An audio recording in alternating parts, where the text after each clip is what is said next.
So if you shoot raw, keep your white balance measured for proper display on the LCD. And then what else we usually do is you don't need to shoot lower apertures. If you look at this picture, it is very, very sharp. The details are as sharp as you can see. So the first thing I do is I process always my raw file from Capture One. If you see the before and after, the before and after, the before and after, the before and after. So I could reduce a little bit of the reds on the skin so that we could get something closer to a better skin tone. Then what I do next is I proceed by sending my picture for edit on Photoshop. It doesn't matter, you might be having Photoshop 2026, 2025. I'm very much addicted to 2019. I can't explain why, but that is it. So this is our raw when it is processed from Capture One. So I usually work with the duplicates, never work on the original background, because in case of any error, you need to go back. So I usually duplicate my layer twice. The first thing some people do is clean the blemishes. When you talk about blemishes, these are blemishes. I don't know if you could see those tiny circles I'm making. Those are blemishes. Some could call them impurities on the skin. You could come to your beauty retouch. I usually use the custom part on the frequency separation tab on my beauty retouch. And then I zoom. I come to my layers panel, mute the high frequencies layers. Then I also mute the color correction. Then I come to the low frequency layer. Get my patch, my patch tool or my clone tool, and then I basically heal off this blemishes that you're seeing here. The reason why you need to clean your blemishes sometimes is when you come to when you're doing your frequency separation, it becomes easy for you to blend in the tones on the skin of a client or model that you're working on.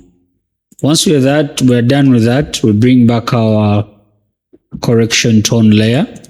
And then here comes the biggest trick most people might not tell you.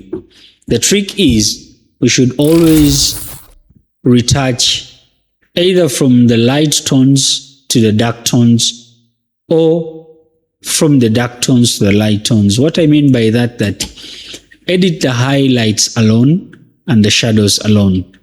For those of you that use mixer brushes, if you look up here, these are my mixer brushes values.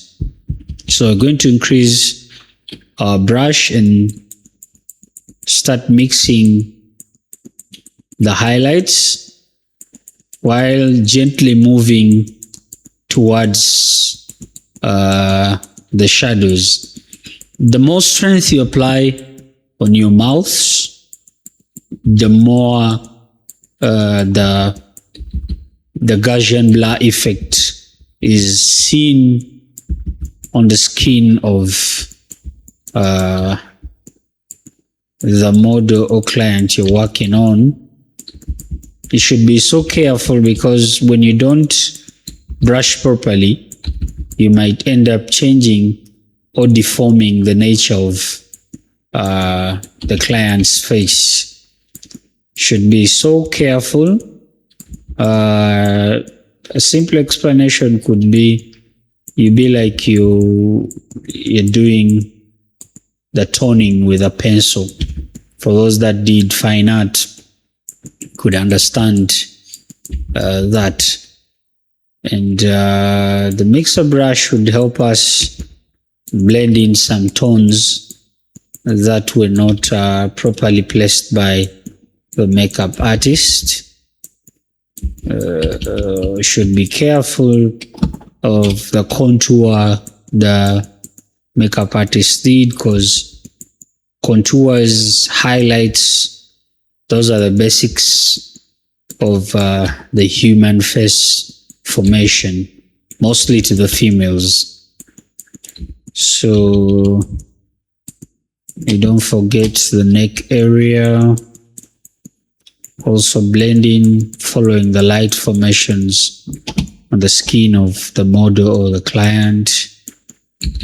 Come to the arm areas and then do the same thing up to the arms.